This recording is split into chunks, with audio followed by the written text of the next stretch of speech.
շատ դրամատիկ զարգացումներ են միջազգային հարաբերություններում, sense մի քանի ընդ որում էլի ճակատում եւ կարծում եմ,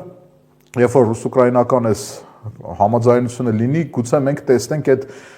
ֆինալ վերջնական process-ը, երբ որ այդ վերջնականապես բոլոր իրենց տեղերում կդասավորվեն։ Այս առումով ես ուղղակի ցավում եմ մեր համար, որովհետեւ կարծես մեծ փղեր են,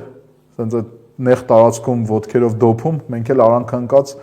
նայում ենք, որ ուղղակի չճոզմվենք։ Մենք ասելով միայն ես նկատում։ Չէ, բոլորը այդ խնդիրներն են, բոլորը, միանշանակ բոլորն այս խնդիրներն են, ուղղակի մենք առավել խոցել ենք, հիմա տեսեք, օրինակ Վրաստանին անմիջական գոնե ռազմական սպառնալիք ոչ մի կողմից չի գալի։ Հա, Վրաստանն էլ իր խնդիրներ ունի, Վրաստանն էլ խնդիր ունի, ասենց գեոպոլիտիկ ընտրություն կատարել եւ այլ,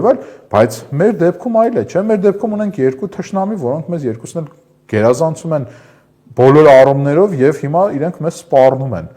Ի վերջո, եկեք չխաբվենք նորից ու նորից Ալիևի եւ Էրդողանի ժպիտներից։